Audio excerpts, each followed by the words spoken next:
OLA. This is Gabriela Garcia. I am the author of the novel of Women and Salt, which is out March 30th from Flatiron Books.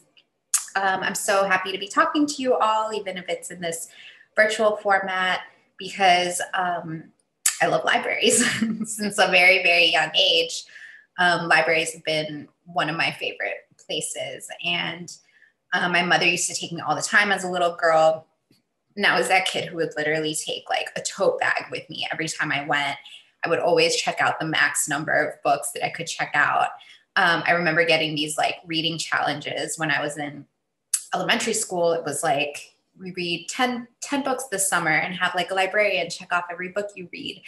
And I would do it in like a week. And then I'd be back like, all right, I'm ready for 10 more books. And, you know, part of the reason I loved libraries is because of the librarians, making it such a safe and welcoming space to discover and nurture my love of reading. To this day, I really, really miss libraries. I miss just being in that space and browsing books. So something I'm really looking forward to on the flip side of all this. And I hope I get to meet some of you in person someday. So thank you so much for the work that you do.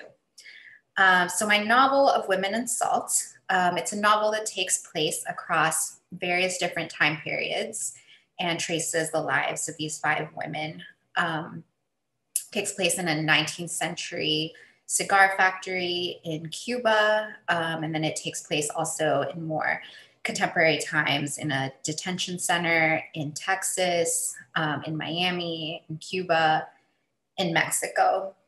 And the sort of catalyzing incident that brings these lives together is Jeanette, a young woman who is struggling with addiction in Miami and who witnesses her neighbor Gloria being taken by ICE agents, and her daughter is left behind, and Jeanette takes her in for a few days.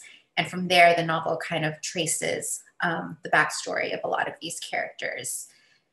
And I was really interested when I was writing this book and kind of exploring the ways that historical and societal forces shape these women's lives in ways that they often can't perceive, and that influence the way that they interact with each other. And I was really interested also in power and boundaries. A lot of the characters are outsiders in some way.